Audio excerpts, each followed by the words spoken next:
So the World of Blues is on the road again, and we're at Rolling Thunder Studios in Traverse City, Michigan, and I'm going to record a new tune of mine.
Here we are at Rolling Thunder with Nick Vasquez and Dave Runyan.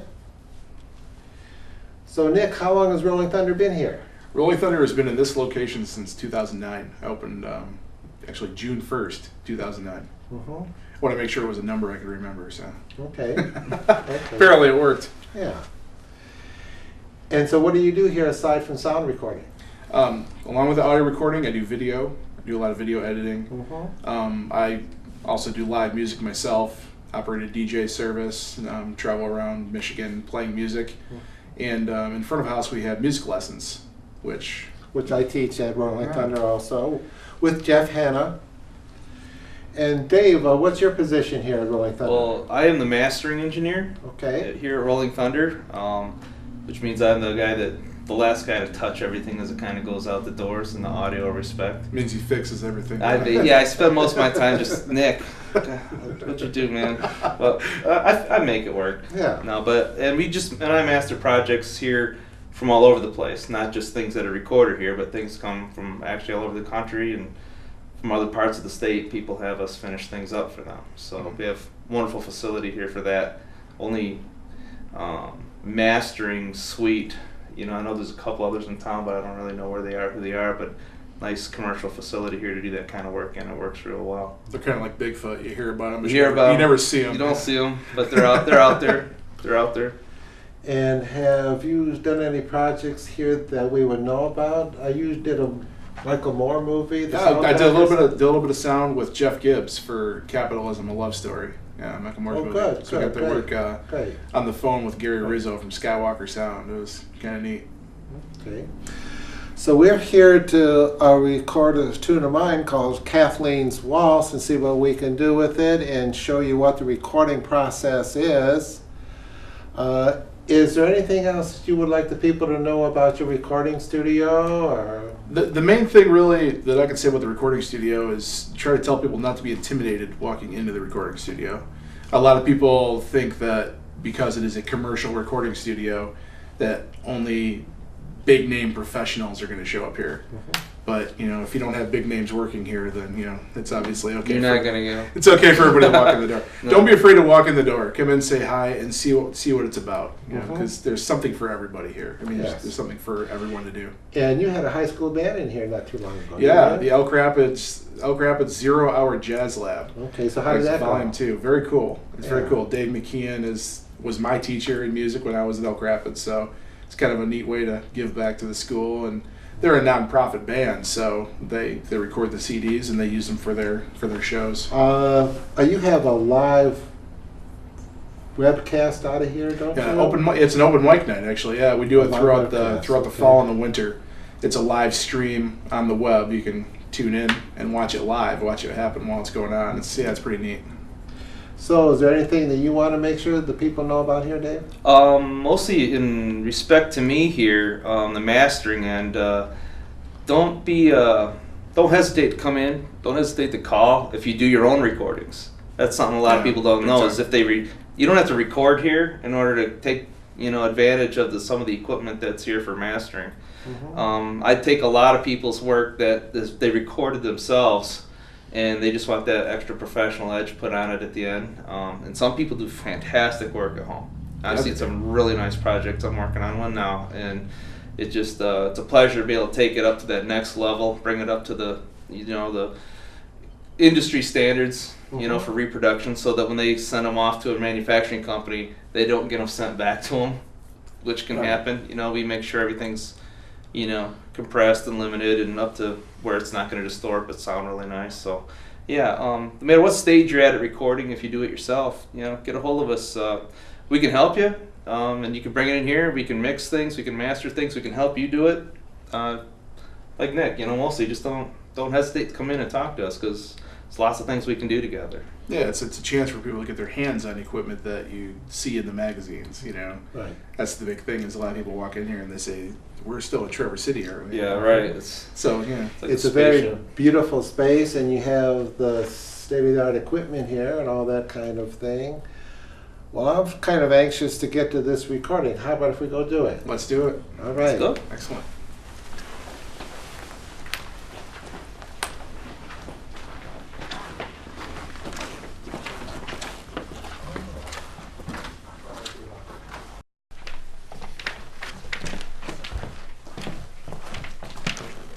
Go ahead and grab your guitars. There's a stand there if you want to put one of your guitars on the stand. Okay. Kind of get you situated in the chair. Move stuff around. This is where the magic happens, huh, Nick? This is where it happens. This is where hopefully the musicians get their inspiration, have all their creative juices flowing, ready to go. It's also a room that makes a lot of people nervous, so sometimes you got to get people really used to where they're going to be when they do these things.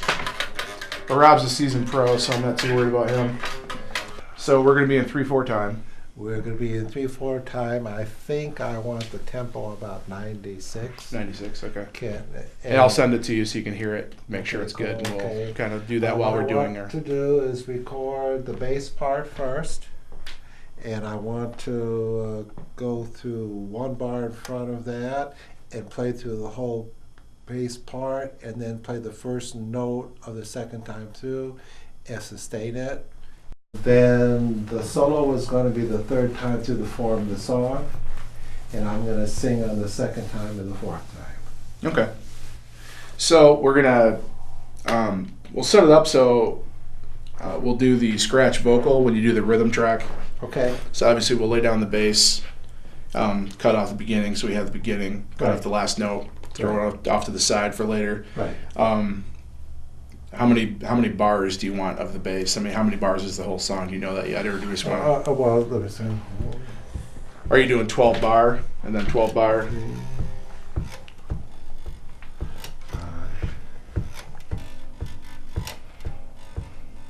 I think it's 32. 32. Okay. I was halfway through the song. I think it's 32.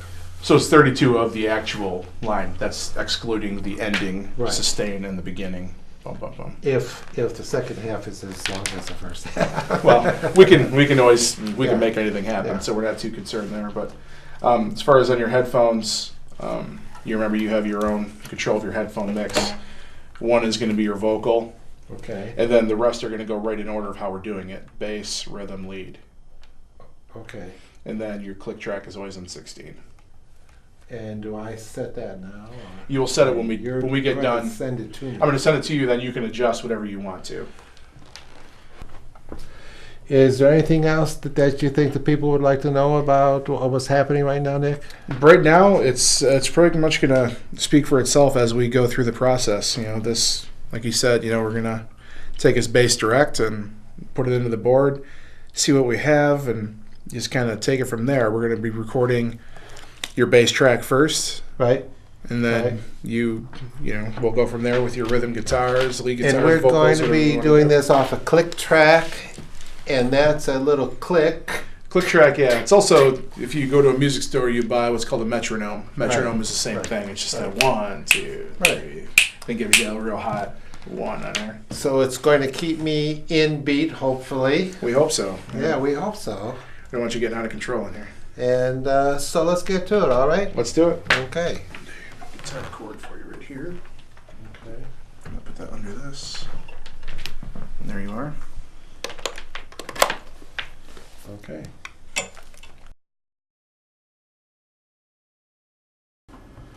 All right, Rob. Yes. You can go ahead and play your bass a little bit. I'm gonna. I want more volume on the earphones for the bass. Yeah, I need to adjust the preamp, Okay.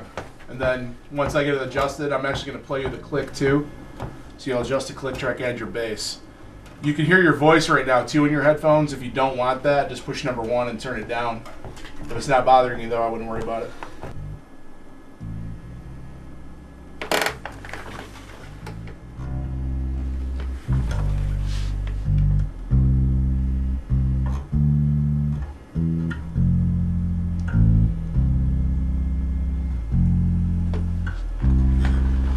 Is that pretty much the size of the note you're going to be playing? About that hard the whole time? Pretty consistent? Okay, that works for me. I'm going to send you the click now. Okay. And go ahead and adjust the sound of the click to your bass and make sure you have it kind of comfortable. You said 93 on the click? 96. 96 click. Okay. Tempo 96. 3/4 time.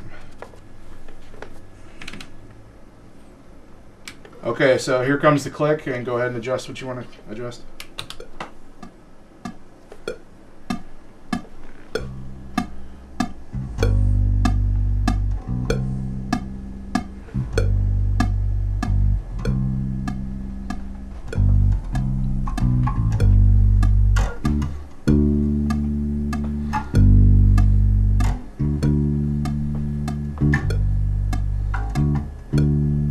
I'm ready, man.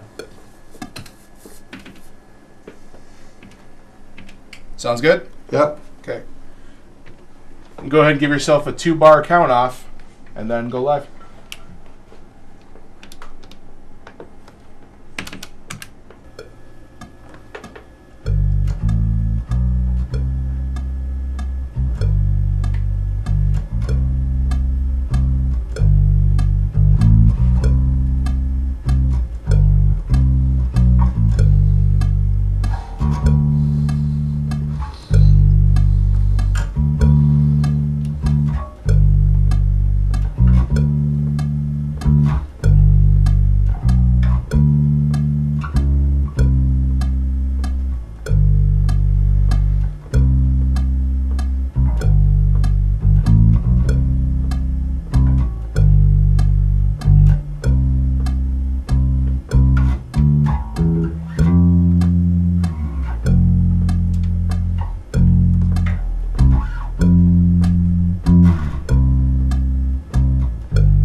Clear.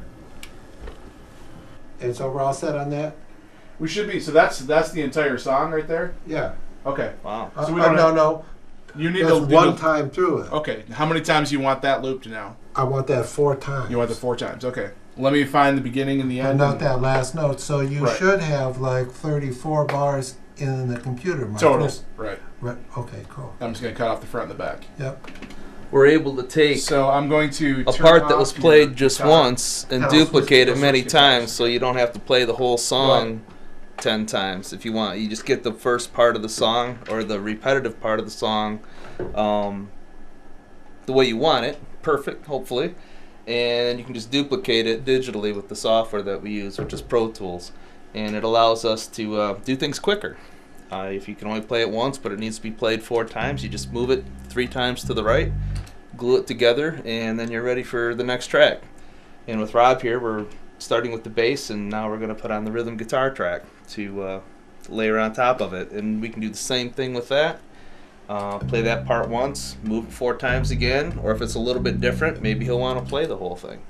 But it makes it very efficient, and you have a lot of control over timing and precision with the tools that we have here. He's going to run through his actual song, playing different parts, Yes. and then with vocals on the end. Yes. And doing so allows you to manipulate each section separately. Correct. It gives you what we call isolation, so you don't have any of the guitar noise into the bass guitar sound. You don't have any of the vocal noise into the guitar sound. That way you can manipulate each one individually as far as reverbs, compression, other things that we use, delays, any kind of effect you can think of really. You can apply it to just one instrument or one track without affecting the others, which is basically how you build up that layered sound that everybody expects and can get today. But it's really pretty wonderful. So now basically we have what he just did looped 4 times.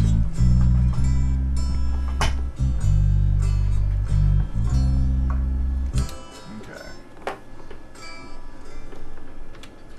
All right, I'm going to start this from the beginning, Rob. 1 second, let me make sure I'm in tune. Oh, okay, gotcha. You gonna use the amp software? Or? Yep.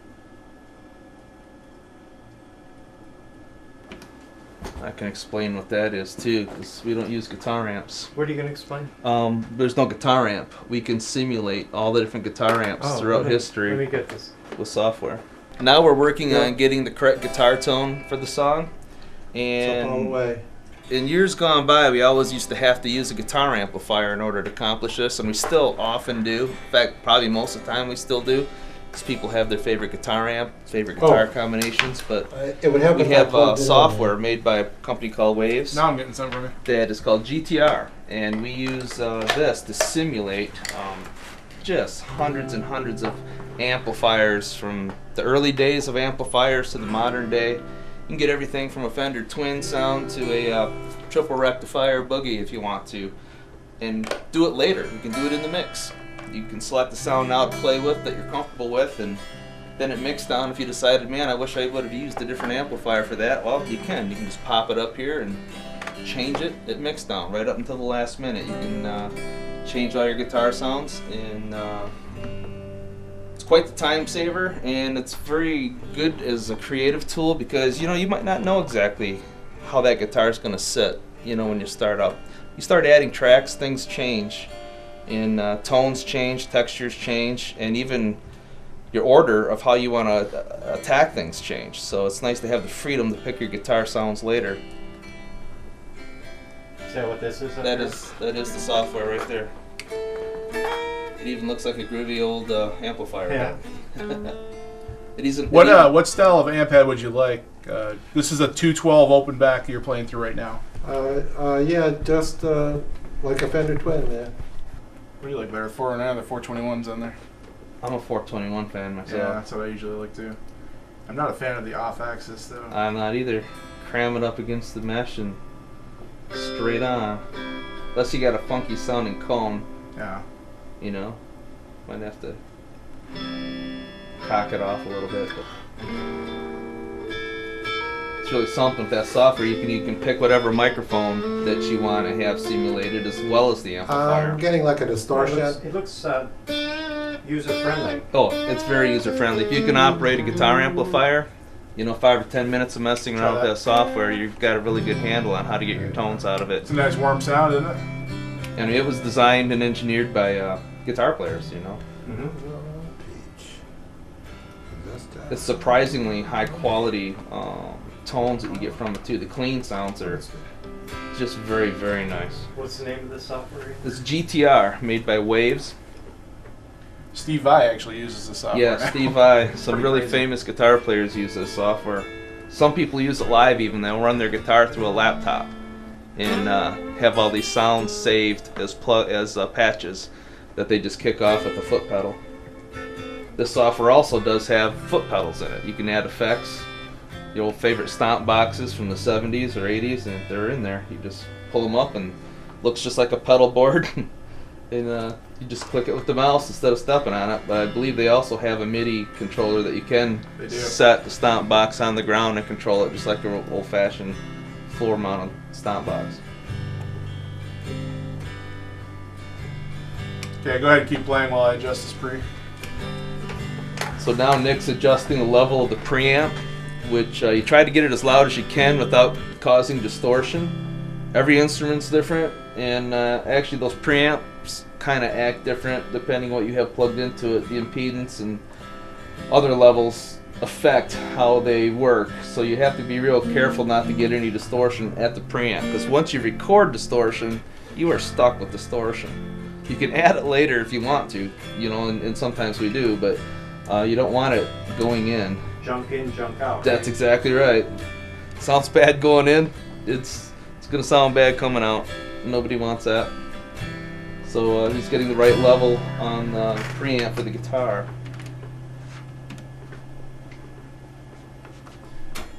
Okay, I'm going to play the track so you can kind of get in context what you have going on there.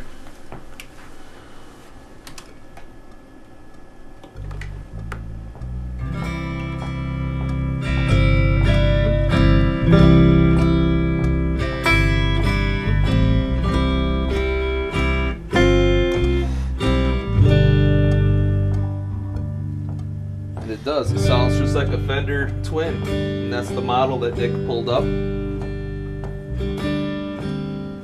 It's interesting software because it even hums and pops and makes noise like whatever amplifier. String noise. String noise. If you just leave it on and don't have a guitar plugged in, it'll sit there and just hiss and hum like the exact same hiss and hum that amplifier would have. Especially the tubes. Yeah, tube amps.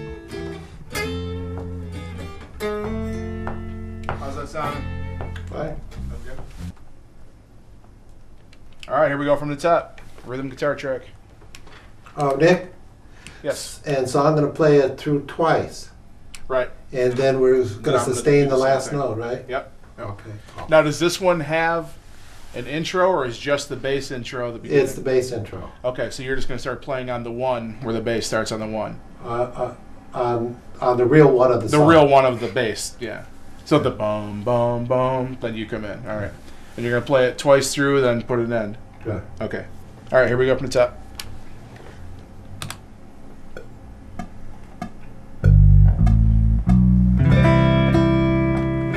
That sounds nice. Yeah, I like that guitar. So now he's layering the rhythm guitar part over the bass part that he laid down earlier. And it sounded like he's just going to play this through twice, so there must be a little bit of a subtle difference in that second verse. And then Nick's going to slide it over to match the 4 times that they played the bass part through, now that it's been looped. And he'll probably just play the last note all by itself, or the last chord, and then Nick will just nudge it into place so it's in time with the end of the song. We do a lot of that as engineers, because you can see where everything is now, and you can line up parts and phrases and probably cutting that. Also, we know Yeah, I was worried I was going to do that. we could probably just punch in Yeah, after that yeah, second time through there.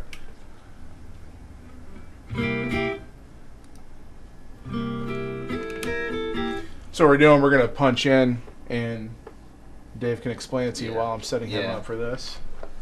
Rob made a little mistake as he was playing his guitar part through, his rhythm guitar part over top of the bass, and so he stopped. And we're going to pick up just a little bit before he stopped and start recording, and then once he's done playing, we can just slide it around with a crossfade, and you'll never even hear that it was 2 separate pieces. So if you make a mistake, you can stop, start over, stop, start over. You could record a whole song word by word or guitar lick by guitar lick if you want to. And quite often when you're writing, these are the tools that people use in order to take one idea and keep adding others and just move them around. So if we could cut in, We're going to come in after the 16th bar. So you'll have the first 2 8s. I'm going to bring it's going to start playing about halfway through the second 8. and then you'll just start playing right along with it. If you could come in, give me sound at bar 20, and I'm going to start playing on bar 21. Okay, I'll bring you in just a little bit before that. Well, I got to know where 20 is, so I know where 21 is.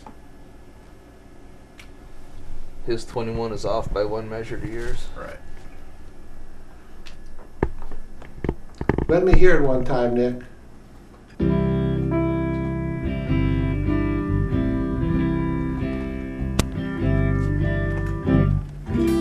That's right where I want to come in. Right on that strum? Okay. All right, here we go.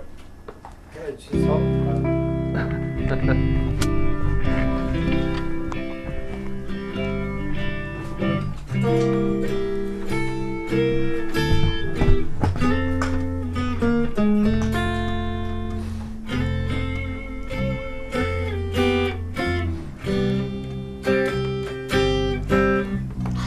Let's try that again. I got the heebie-jeebies now. Here, just And throw- go ahead and throw that strum down. Can I? right along with the one before it, Yeah. because when you came in, your guitar tone sounded a little different than the tone right before it. So go ahead and start playing with it.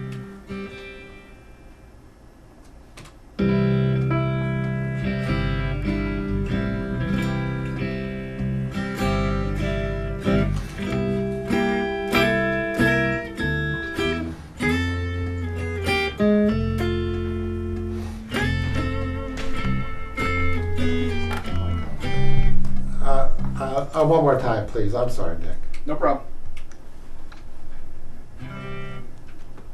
You're not offending anybody yet. Okay.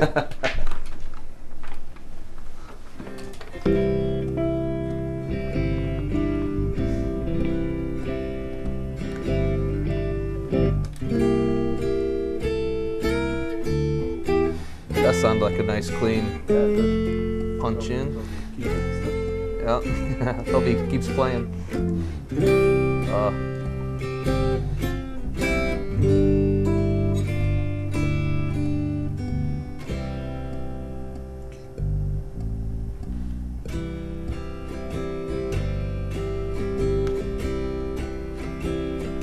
There's the strum pattern that's different that makes it so you couldn't use just the 4 times through the first time. It's a nice sounding guitar. It's Fender. It's a Strat configuration, but it looks like it's a square body instead of a standard.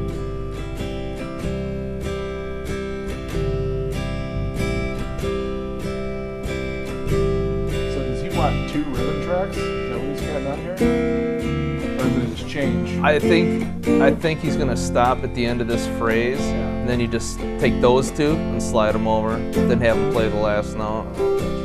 Well, you played enough of that. He's gonna play the last note, I think, at the end of this one. Okay. Oh, that would work perfect. Yeah.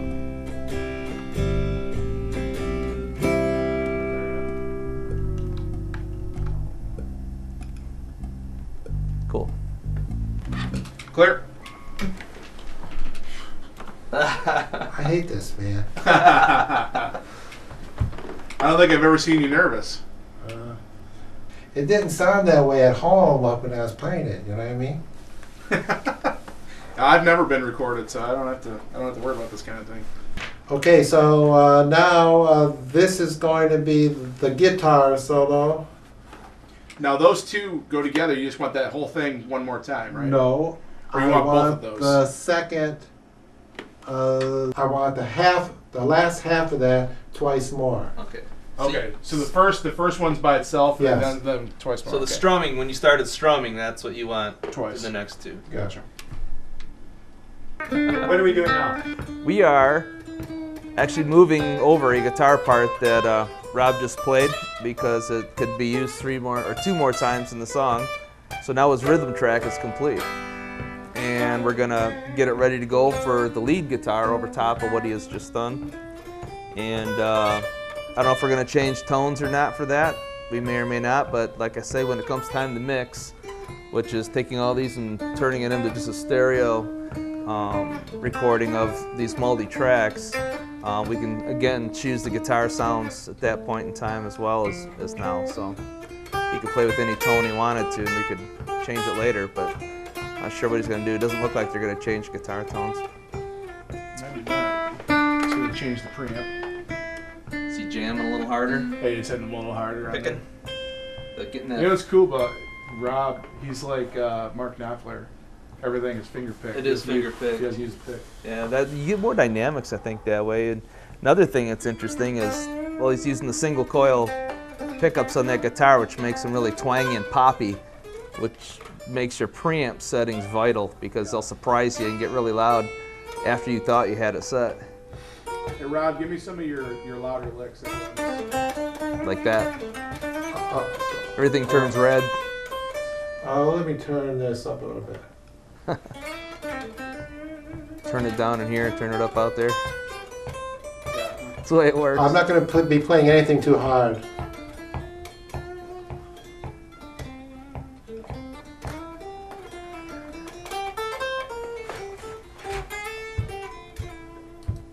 Nice. So we're doing bass, rhythm, and lead guitars and vocals, right? Yeah. And where is your lead in the song? The third bar. Third bar through? Bar 65. It's actually very unusual to have somebody that knows their song as well as Rob does, because most people don't have any idea what measure they're on, or how fast their songs are, or even what key or time signature they are when they come into the studio. We have to figure that out quite often for them.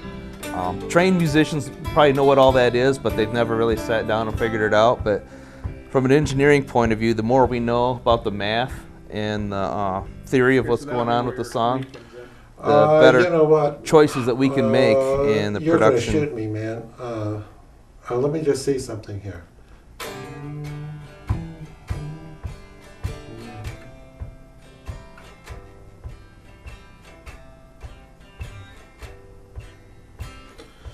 Okay, I'm going to have to change how I want to play because I didn't have enough of a... it's something I have to do, okay? Okay. So give it to me before bar 65, and I'll start my solo. Okay, it looks like there might be something I have to fix in here. Let me take a look at it. So this is actually the bar 65 that you'll be coming into with your solo. Yes, sir. Okay. All right, you ready to roll? Yeah. All right, here we go.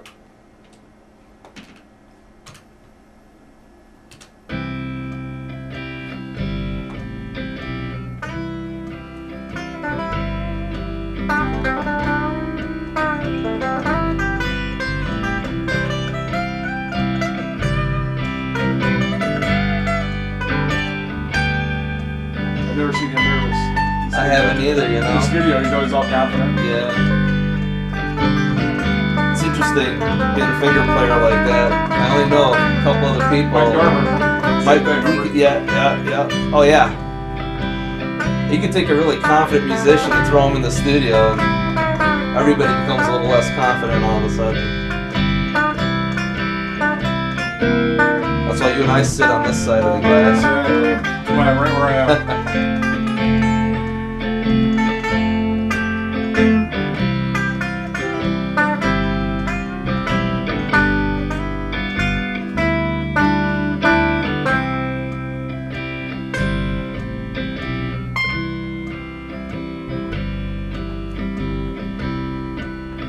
Clear. See, that's why I need those extra 2 bars, man. It's like I need those extra 2 bars. Well, let's just go back and put them in then. Yeah. But you got me doing the C and the C and then the C and the whammy bar C. The ending, yeah. Yeah, okay, cool. Not the ending, on the solo, the ending of the He solo. just did it. Oh yeah, I got the solo, yeah.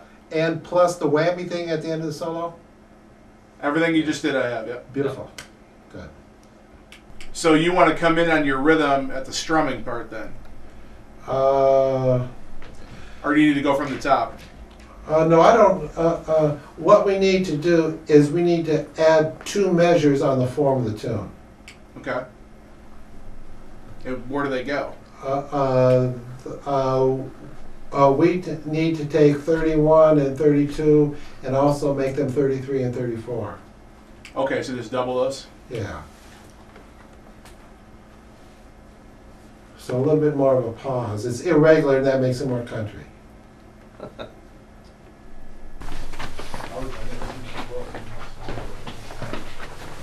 So, zooming in here.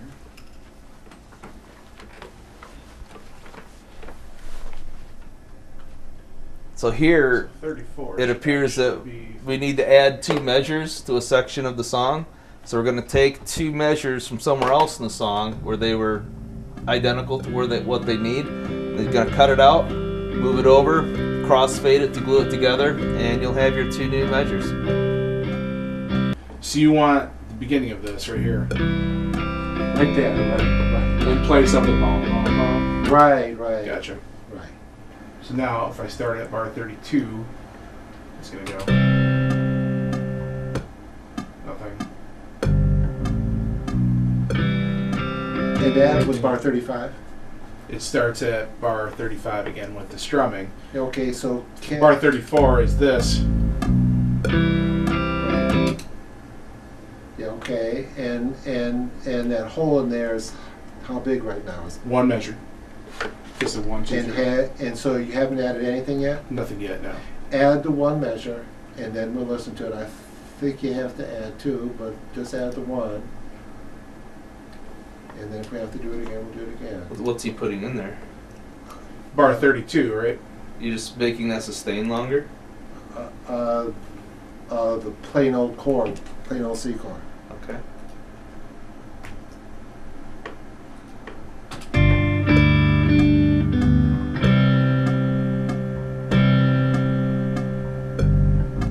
Our neck, the problem is, the first time we played the song form through, that's kind of the instrumental. Mm-hmm. So you're not getting the rhythm guitar part really. So we have to take everything out of the second time through. That's right, because he's going to the beginning of the song and you were kind of finger picking that a little bit, and the second one was strumming. I'm sorry. The bass should be right though. The bass should be Yes, right. Right, yes. the bass should So be the right. bass should be fine. We just got to Yeah. change the rhythm. Right. Okay, that's 30 right now.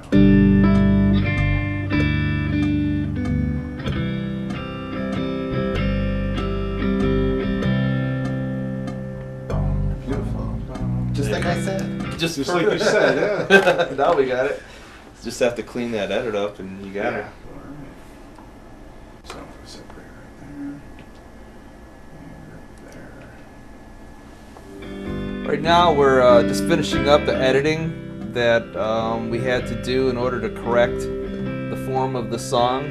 Originally when Rob recorded it, he forgot a couple measures. That's right. And so in a couple other places in the song we had to cut a hole, move it over, and reintroduce those measures back into the verses in order to make everything time out like it was supposed to be. And that's something that happens sometimes when you're recording. Whether it's nerves or whether it's whatever. With Rob, I'm sure it's not nerves because he's a seasoned pro. You know, that just doesn't happen to seasoned pros, right? Yeah, right. No, but it does. You make a couple mistakes. Well, you can just hopefully, usually, and we're able to do it this time. Move things around digitally and get the song form back into place.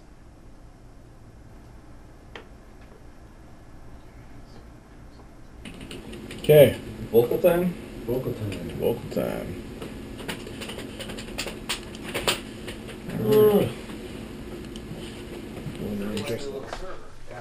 Just go right back in the room.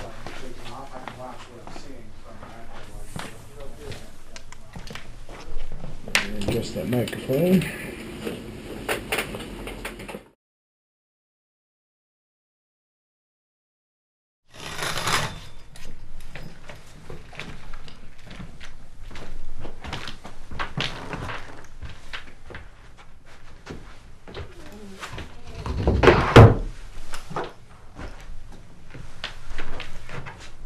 What? Oh, you stand up for this one, huh? Standing, yeah. For singing, you want to stand. Get more of your air, more of your range. That Right, way. right. So you can't help but have this in front of his face now. That's nice. I like it. The best view of him. Yeah. I like it. What is My that? eyes are my best feature. There you go. What is that? That screen just It's a pop controls screen. the air. It's a pop screen, is what it's called. It picks up air and popping. More than anything in studios, it gives the singer a frame of reference other than the microphone to sing to. Because other than that, it really doesn't do a whole lot. If you put your hand in front of your mouth and make a t sound, you listen to that, you'll feel the air, and it hits way down here. Oh. So it really doesn't matter as far as the pop filter goes. So P's and T's actually hit down. So you want to put your microphone above their mouth, but when you do that, it tends to make the singer do this and sing up to the microphone. So instead of making them sing up to the microphone, you give them that pop filter, and it makes them sing straight forward into it. Even though the microphone's here or up above, they're still singing forward. So All right. it keeps it from doing that to you. And I thought it was just to keep the spit off the mic. it does that too, yeah. That's just for my benefit. Yeah. Okay, so now we're going to close the door I because know. we're I actually just want recording to with the microphone. get the right composition here. I think that's going to be good there. Stand up straight like you're going to sing again. Okay. All right. Looks good.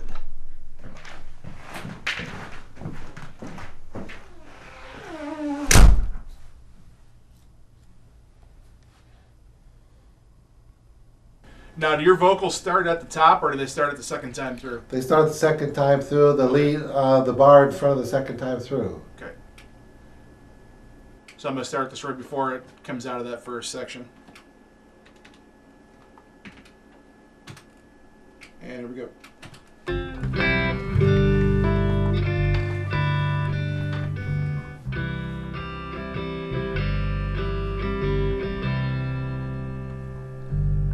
She was a leader of peace, but just out of reach for a poor working stiff like me. I knew I was The preamp that Nick was adjusting was just part of the process. It was also the right microphone that you want to pick for the job. another round.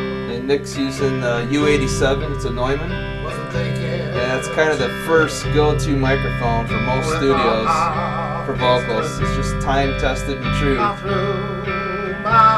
They've been building that microphone for decades and it hasn't changed at all, and it's just a real stable, nice-sounding vocal microphone. In combination with a good preamp, you usually end up with a product that could be used without even guessing. I mean, you just know it's going to work.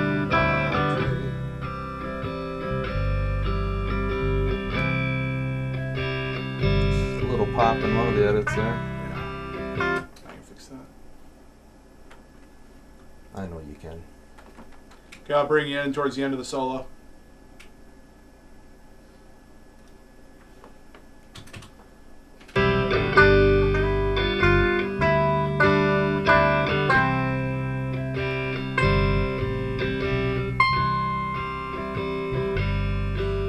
She was a leader, no peace.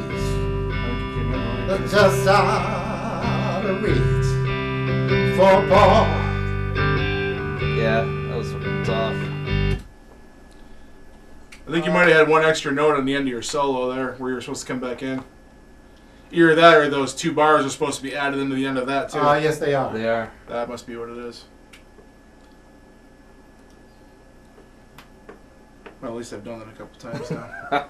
You're all practiced up Yeah, now. it should be a seasoned vet at this point. That'll fix that volume problem you had too. No, because that's in a different spot. Oh, is it? though. Oh, it is in Yeah. a different spot. That's right. So that should actually happen 2 bars before this comes in, right? Yeah, Should happen right here. right there. Yeah. Naturally.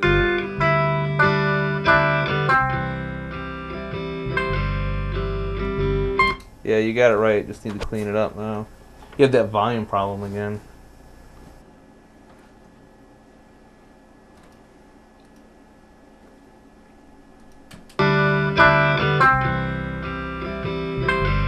It's because there's a fade on here. That's what the problem is. There's a fade that came with it. Yep. And it also looks like that one note, that one That's the chord is a beginning little note right late. there. It's a little Yeah. late. That should be right there. Mm-hmm. And this should go to this grid. And this one should go to that grid.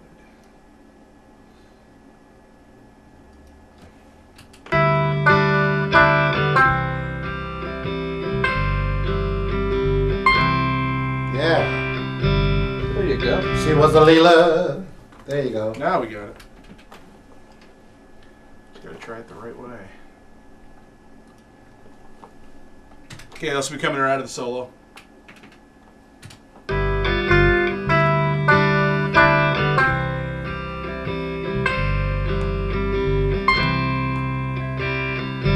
here's that last little part of the solo there, kind of. Yeah. No peace, just out of reach for a poor working stiff like me. One good thing is there's not much else that could be edited. I knew I Can't have a lot of was in stuff to trouble, move. which tickled my soul. I ordered up another round.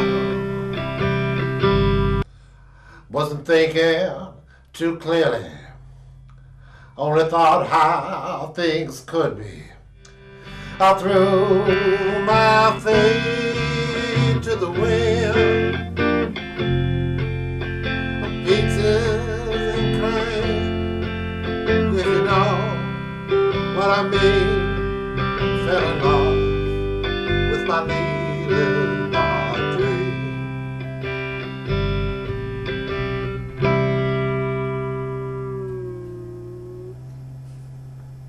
It's writing Clear. notes. It's on that red track that was happening, but it was writing the notes a little bit after he was singing them. Yeah, there's just a little bit of a delay in the Delay. graphics. Yeah. It's Because as it build them. Latency. yeah, it's just, and with the computer, the audio is more important than the graphics. Right. So it has a priority to make sure the Right. recording goes well. So the graphics are going to lag a little bit on some software. And you can actually decide how important graphics are. Usually any audio guy is going to make the graphics very unimportant to make sure nothing ever happens to the encoding while it's recording.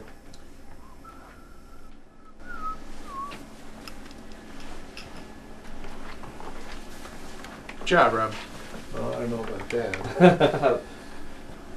Nobody got hurt, right? Yeah, All right, there we go. All That's right. important. Good job. Yeah, we're still all breathing here, so that's okay. So now Rob's just going to listen to it and hear if it check off on it. Yeah, I'm not sure what they're gonna do. I mean, if you're gonna mix it, it's time to add some reverbs, compression, and things like that. And right now, it looks like Nick is just looking over his edits that he made, make sure there aren't any pops or snaps. No peace, but just out with my little Audrey.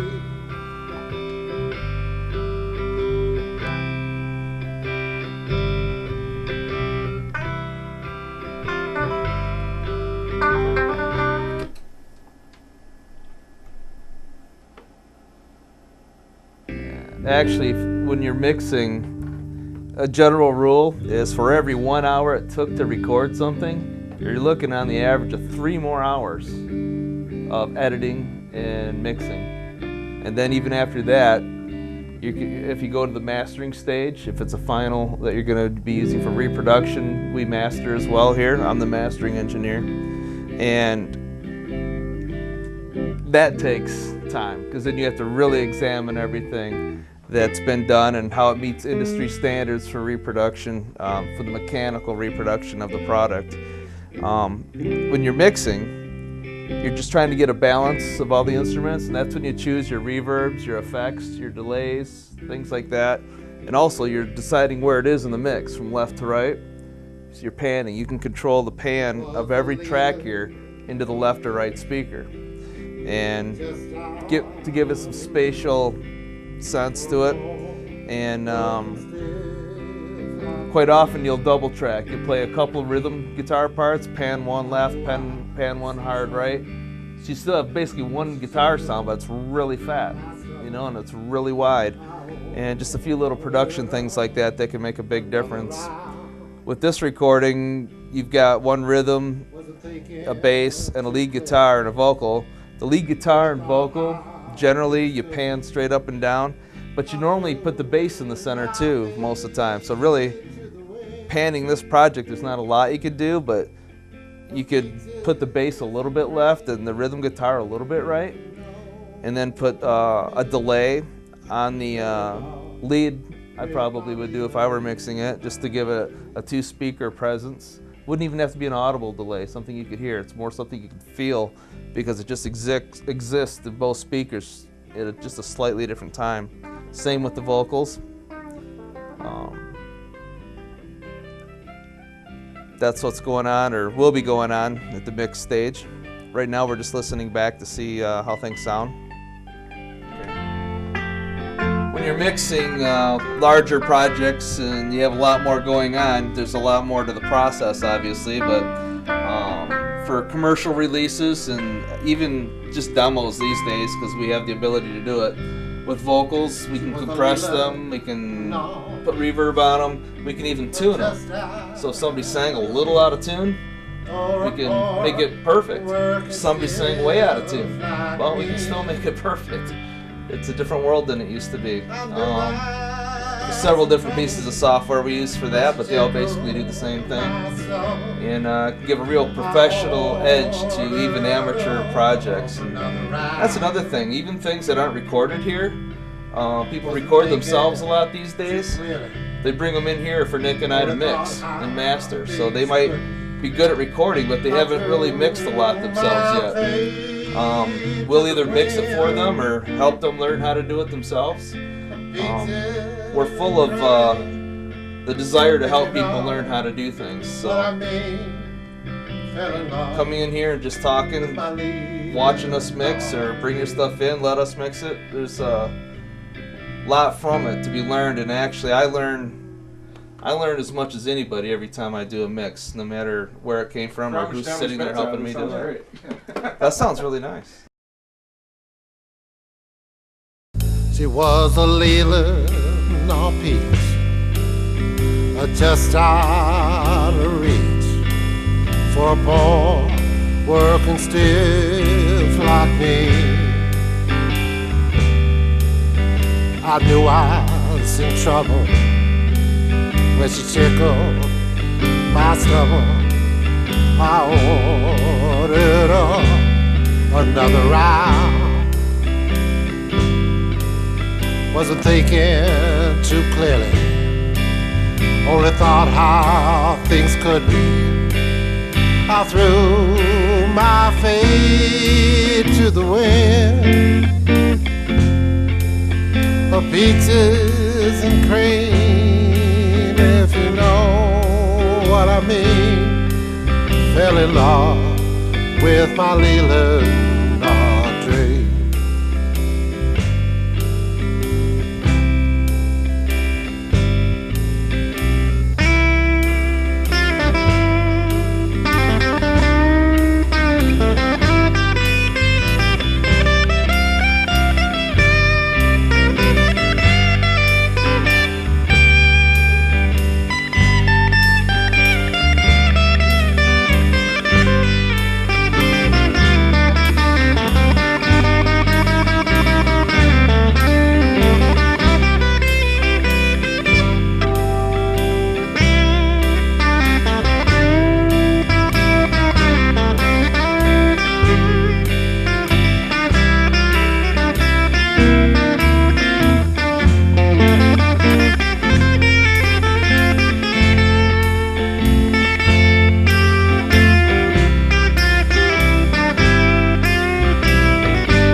Was a Leland Beach, just out of reach for a poor working stiff like me.